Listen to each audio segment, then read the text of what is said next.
Greetings, friends. Do we have audio this time?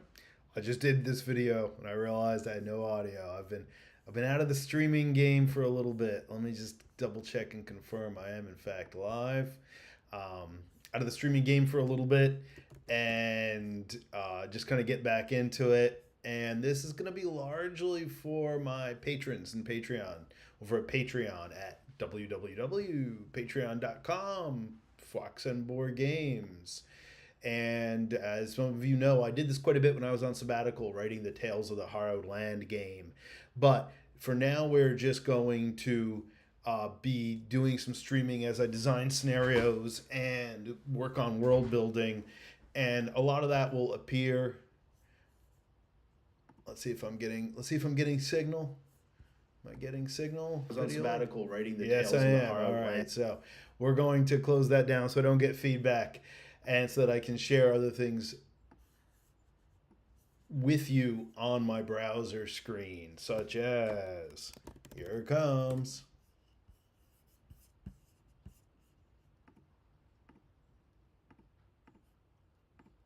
There it is. So that's my Patreon, Fox and Board Games. I have quite a few subscribers. Well, I have quite a few friends who are subscribing there already, and I'm eternally grateful for them to do so. Again, I'm an independent company, independent creator with my own game company. I am not getting money from sponsors or big name companies at this point. I kind of hope I don't. I hope I remain independent. But anyway, this is where I've published a good deal of material for Patreon members only. I'll be publishing more. There are two tiers. $5 gets you access to all this kind of stuff, world building notes, the occasional finished piece of content, video streams. It gives you discounts at the Fox and Board Games store, which is over at Drive-Thru RPG.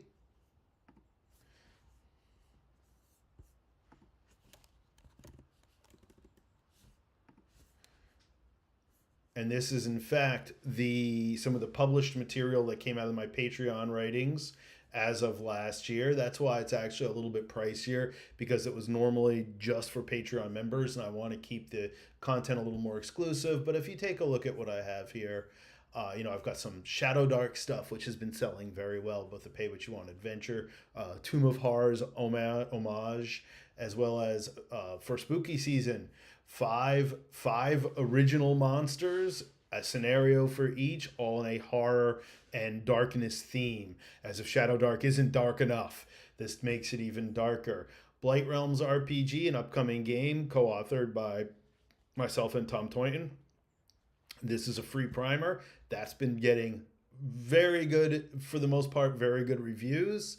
We have 100 Ways, which is story, seeds, and prompts, some other miscellaneous stuff by author Tara. Not miscellaneous in a dismissive way. Miscellaneous in that it doesn't fit into any other category, by Tara Clapper. The lore, dinosaur role-playing, dinosaur wrangler role-playing. Think Jurassic Park, only a little bit lighter in tone. Barnseed Villages scenario. And we have Tales of the Harrowed Land, which is kind of the flagship game that I took a year sabbatical off to write. It's dark fantasy, sword and sorcery, but a lot of it's rooted in my own real world history. And that's when I started streaming, when I was on sabbatical and I was working on that. I was streaming my process, talking to people over on Twitch. And that kind of trailed off once I started and went back to full-time academia, as well as my online game running kind of trailed off when I went back to academia full-time, according to contract, and also just needed to go back to work full-time. So, but I have tried to keep the writing going, and that's been happening. I published quite a bit last summer, including the Shadow Dark material, the 100 Ways, and of course, Trash Sexy Raccoon role-playing, which has become a little popular. Hopefully it will become more popular. But today, what we want to talk about for spooky season, Great Cthulhu, or more specifically, Call of Cthulhu by Chaosium Incorporated, my favorite game of all time. Role-playing in the worlds of H.P. Lovecraft. It's the kind of official game that represents that, but there are quite a few other very good systems like Trail of Cthulhu, Delta Green, which all delve into various aspects of this. But what I'm working on today is the scenario Cold Plague. And this is a game that I wrote about 2 years ago, just about 3 years ago now. And it is set on in the winter of 1922 on Cape Cod. There were several historic outbreaks, and this is kind of what I talk about on my Patreon. I'm going to be talking about more on my Patreon. My background and my process in creating scenarios and creating full-fledged games, full-blown games. But this is a scenario that will be published by Miskatonic Repository as of today. I don't know, maybe 2/3 of the way through the core content and about halfway through the full document, which will be extended content, player handouts, pre-generated characters. And do I have that open? I should already have that open. Yeah, so I have that open. So for those of you who don't know, Miskatonic Repository is the drive-through RPG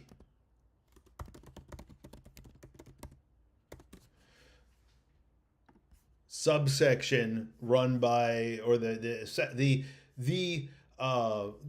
official Chaosium community developed content repository through drive-through RPG. So the Too Long Do Not Read Viral is an excellent scenario. That's a fantastic modern scenario, by the way. I have a few of these. I don't have a lot. I don't have as much as I'd like, but I've got a few of these. But it is the community-based content development that has a small license through Chaosium to publish here on drive-through RPG. So in other words, you write a scenario, you put it up there, assuming Chaosium approves it, and it goes through their vetting process. You have published an official Call of Cthulhu scenario according to Chaosium, and they take a cut of it, and you get a cut of it, and you get to that's another character creation guide. Signal to Noise is another very good one. And you can now say you've officially published some Call of Cthulhu, and it is a huge community, and it's really well supported, and that's the first step. I would like to eventually get a license to publish Call of Cthulhu official material through Fox and Board Games. That's a little ways down the road. I talked to two Chaosium reps, and they both said it's great, you want to do it, get some stuff out there and publish it.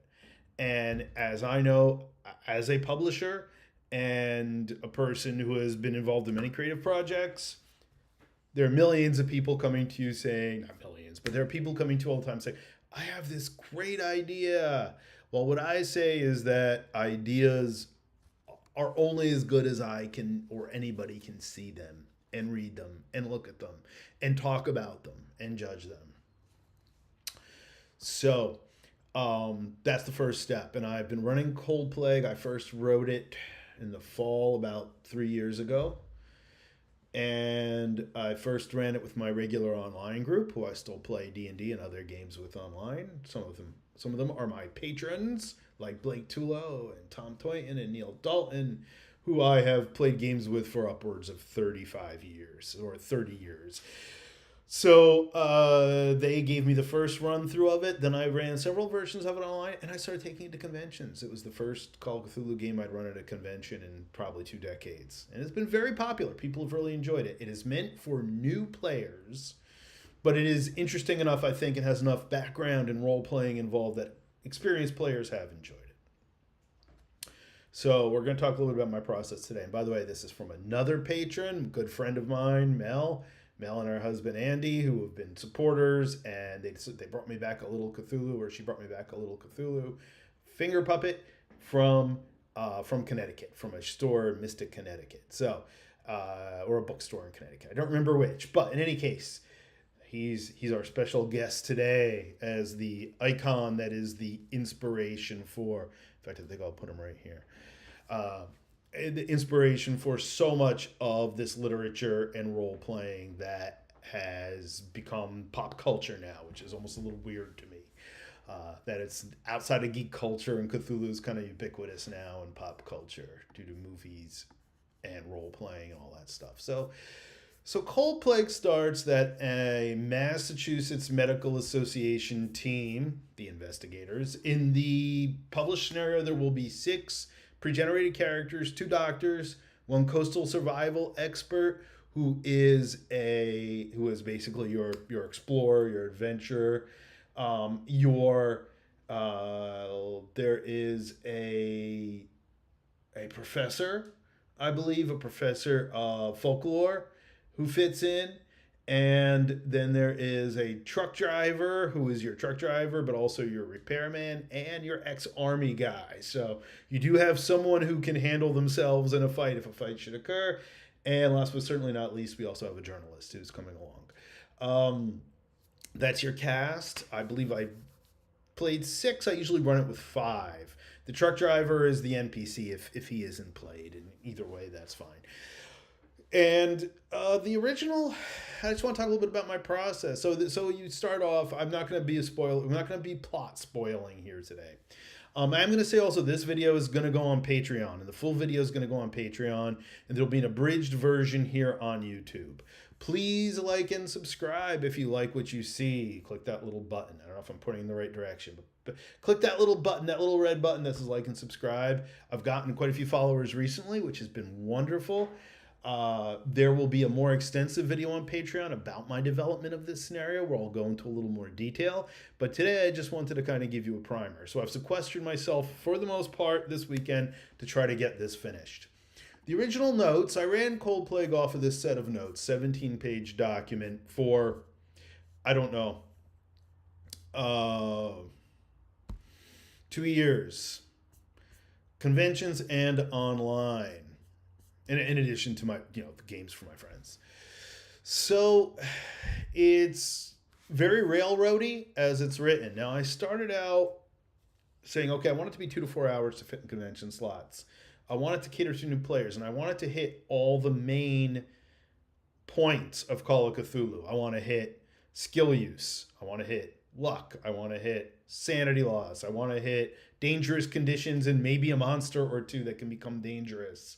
I wanted to hit library research. Now, I talk a lot about this, and some of you know I spoke at Necronomicon. I did a little talk for their symposiums on how to deal with lore and how to deal with the library and how to deal with the mythos outside of a literary context where there was no real literary or library resource or even heavy written journalistic resource. So what I did in this case is I planted clues around an estate where the characters are staying, a farmhouse that the characters are staying in overnight. Now the original version also had a trip into Provincetown.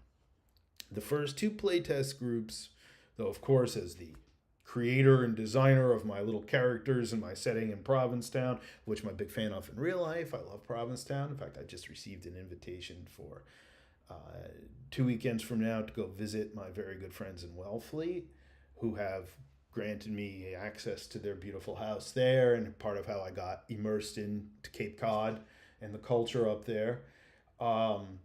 Unfortunately, I don't think I'll be able to make it, but at the same time, I had developed a couple NPCs in Provincetown and a couple cool locations that are quasi-historical, and of course I was married to them. And of course both playtest groups said, you don't really need any of that. So after letting my ego heal a little bit, I reevaluated it, and I started running it without Provincetown.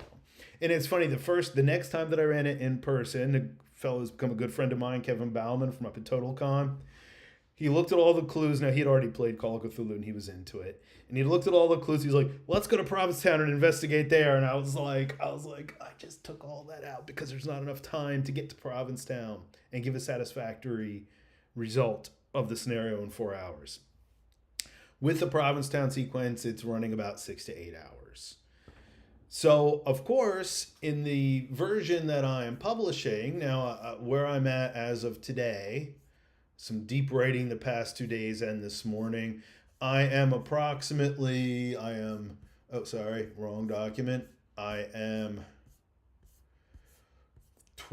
pages in, and as I said earlier, there's my reference, because I do historical reference. And I am about 2/3 of the way through the short play version, the 2 to 4 hour version. I'm about halfway through the full scenario design. So it'll end up being probably close to 40 pages. Guesstimate. With player aids, pre-gen characters, maps, etc. So I'm designing this. The first part that you're going to see when you pick up this through Miskatonic Repository, or if you read the system reference document that I will probably drop to my Patreons of $10 or more later in the month. That's what I tend to do. I tend to drop a system reference document of anything I'm working on to my patrons a month or so in advance, and then the finished version comes out. Sometimes I drop various elements of the finished version to my patrons as well. And for $5 at Patreon, you get this kind of content and some smaller short form content that you can use in just about any RPG. At least that's kind of how I've positioned it. But anyway, enough of the commercials for now. There'll be another one at the end, I assure you. And you're looking probably about a 40-page module that you can buy, scenario that you can buy, and the first bulk of it will be the short form 2 to 4 hour version. It generally runs about 4. I mean, I'm kind of lying when I say 2 to 4. It runs about 4 hours if anyone wants to do any actual role playing and deep investigation versus just follow the script. It's kind of railroady. It's not how I normally like to run games, but I've really realized for those short convention scenarios and for those very attention deficit online games, 2 to 4 hours is max. People start tapping out online after about 3 hours. I know I do. I hate to admit it, but I do. In person, I've had people at conventions who will sit there and play for 6 or 8 hours at a dedicated role-playing game convention. I'm considering running the advanced version of this over 2 days or a long-form scenario. The long-form scenario is a little bit less railroady. They pick up clues and they decide where they want to go to pick up more clues, as is typical with Call of Cthulhu. In the short form, you're kind of guided. You're kind of guided by events and by NPCs that you interact with, and you get to your conclusion point. Now, the conclusion point is highly variable. And that's what I've learned about running at these conventions, is that people are generally looking for some sort of satisfactory conclusion. They don't need to necessarily finish the adventures you have it written. The last time I ran this one, and I haven't actually run this now in about a year. The last time I ran this one, the players were perfectly happy getting to the point in this scenario where they have all the clues, but they don't actually go confront the threat. They were perfectly happy saying, well, we're the medical investigation team. We now have the clues. We now understand where this disease comes from. And I'll get to that in a minute. And they said, okay, well, we're going to go back to camp and radio for backup. Radio Boston for backup. Okay. That's fine. I mean, again, we all know that horror is basically based off of bad decisions, right? Like the actual end of this scenario, even the short form, is a very bad decision. Anybody who's not playing a horror game would look at this and be like, we are not going to do that, right? Of course, players do, to various levels of spectacle, which is always quite amusing. And I wanted to give players kind of that option of saying, especially at a 2 to 4 hour session, like, we're good. We got what we want out of your game. Thank you very much. Fun game. Okay, cool. I've had other players that wanted to go far deeper into this than what we have time for. So that's why I will be providing the expanded content in this, as well as the intro 2 to 4 hour Cold Plague scenario. And advanced keepers and advanced groups might want to play the longer version of this. And I'll give you tips. I give you the pre-generated characters. I give you the plot to start out. Boom, here you go. You're in this scenario. The characters are built for this scenario. But I also do have tips as to how to make this part of your larger campaign or bring your existing player group in. So what is the scenario? The scenario is based on, and I'll go back to my well-researched documentation here. I'm going to go back to the core of this. So, I had visited Provincetown and I kind of became fascinated with the history of Cape Cod and the antiquity of it and the beauty of New England. And I've always been obsessed with New England, as some of you know. My final destination will, if it's not out of the country, will be New England. And I noticed this bulk in a couple of the cemeteries that I went through. I went a couple times, but on the second trip through, where I went up during the winter, and that which inspired this scenario, especially walking along the dunes as storms were coming in, and then consequently trying to get off the Cape in that storm, which was a really bad idea. Don't do that. When the travel advisories are up on the Cape, just stay home. And I should have just done that. It was a very long drive with a car accident. Fortunately, it was only me and a guardrail, and it was not too severe. But yeah, boy, imagine if that car accident had left me stranded overnight off the highway on the Cape, and I had encountered what I have set up in the scenario.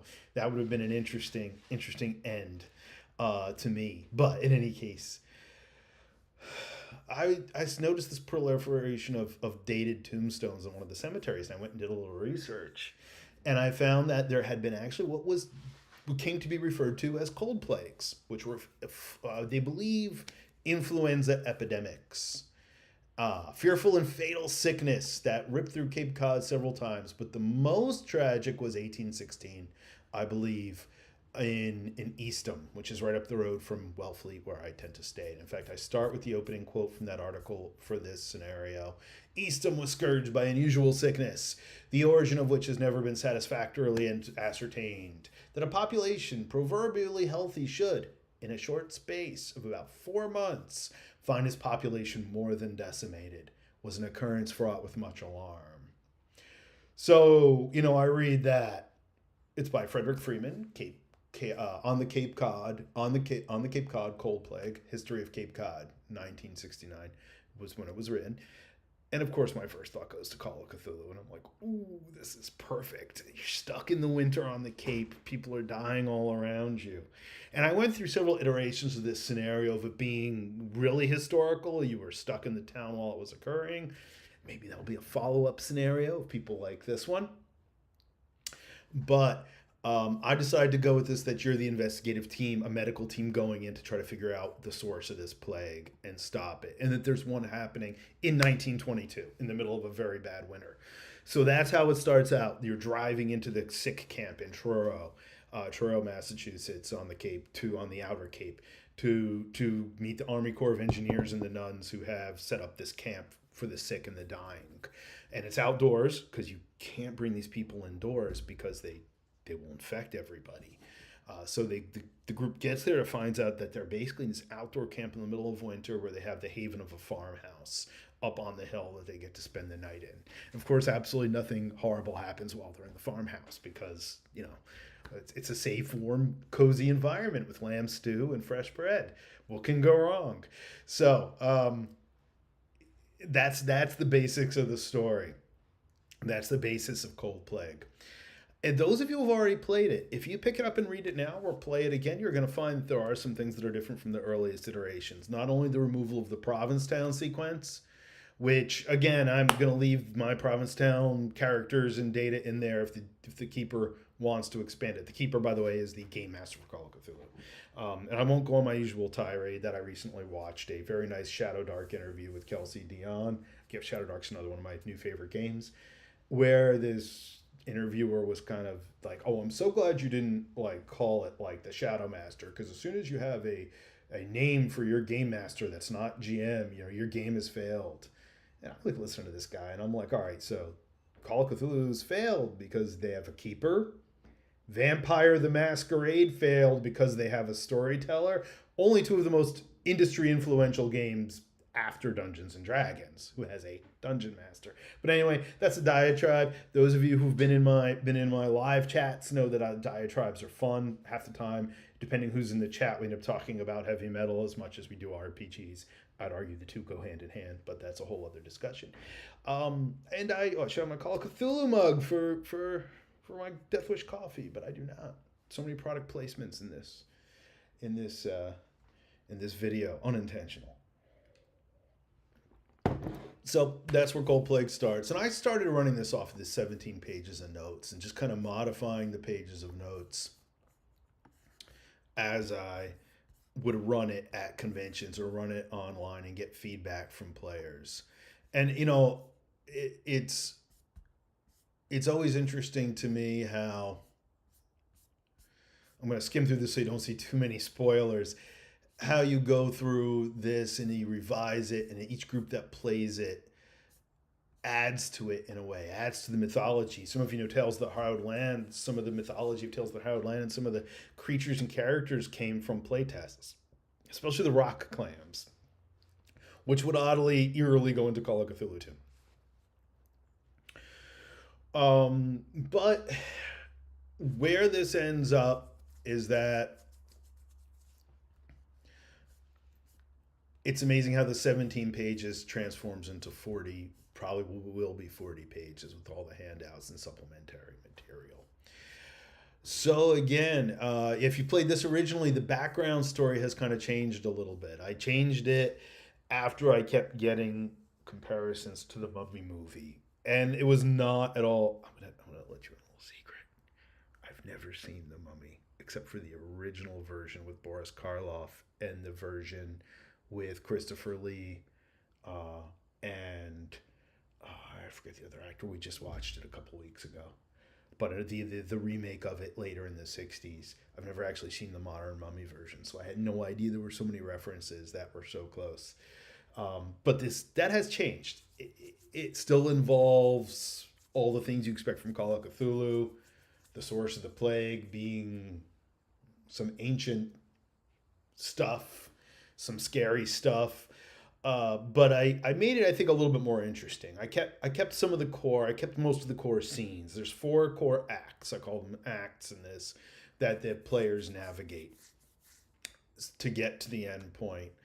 And I did alter that a little bit, just to make it a little bit less pop culture referential, less Mummy joke referential. Not that I minded the Mummy jokes, but after like the 3rd time I played it at a convention, everyone's like, "Oh, it's like the Mummy." I just was kind of like, yeah, all right, I guess we're going to be changing that a little bit. Because for a publish, I mean, for me and my groups, and even no one had a problem with it, that's great. But to publish something, you want to give it a little bit of a different spin. But as I said, I wanted to keep all those things about Call of Cthulhu. It's funny because I was just on the Miskatonic Repository Creators Forum last night and this morning saying, did I totally lose the plot here? I have like 40 pages. I have this background history information. The NPCs get a blurb. Most of them are not combat oriented or opposed role oriented, so I didn't feel the need to include complete stats. And they said give enough that's required for your players to actually enjoy it and your keepers to run it. Don't give us 2 pages of a character backstory if they appear for 2 minutes and they slip you 1 clue. And I think I've kept myself pretty on target with that. I did give a lot of background information as I do want to start tying this into a larger set of scenarios set on Cape Cod. So and even now thinking about it, there's a couple things I kind of want to change as far as the source of the plague and how the characters go to find it. But I don't think I'm going to do that. I think I'm going to keep it. I think I'm going to keep it pretty much just how it is for now. Publish it, get it out there, and wait for feedback, and either do another edition of it. Or maybe it will appear in another form in my own published work that is not official Chaosium or referential to anything Chaosium, but is mythos and horror scenario related. Who knows? We don't know. This is all just beginning, this aspect of getting myself back into the full publication game and actually getting some of my Call of Cthulhu stuff out there. And I have a lot more. I have the Old West source book, which is what I've kind of become known for, my Pinos Altos, New Mexico setting. That proved very popular at multiple conventions, including Necronomicon in Providence. As some of you know, I gave the talk on that setting specifically, which was very well received. So hopefully I'll get back to that too. But I'm going to wrap this up now. And again, this is mostly for my patrons, and this will appear in forums on YouTube. But it is also to let everyone know that there's going to be extended information on my world building, my scenario design, all that over on the Patreon channel. This is just the first video, kind of introducing everybody to that, using the spooky season Cold Plague introduction, Call of Cthulhu introduction, as the platform to talk more about that. And again, I'm going to ask you, please, if you like what you see, like and subscribe. More is coming. I can't do it without everybody's support. I've not been able to do it without everybody's support. So the next part of that is a huge thank you to my patrons, who many of whom are close friends, to my contributors who have been working so hard with the company to keep everything going, designers, artists, other writers. I can't do it without everybody. To everybody who's purchased something or come and played my game online or come played a game at a convention. Thank you very much. I appreciate it. Again, I'm John from Fox and Board Games. Feel free. There are links in the comments. Go to www.foxandboardgames.com for all of your needs regarding the company, information regarding the company. We just finished the Journeys Deck Kickstarter that is currently rolling full steam ahead in production, thanks to a great team who's working on it. And then Drive Through RPG, Fox and Board Games. That's where you can find the entire catalog of currently available material. And of course, patreon.com, Fox and Board Games, if you'd like to get in on some of the content that's going to be exclusive for Patreon that is coming up starting this month. Thanks a lot, everybody.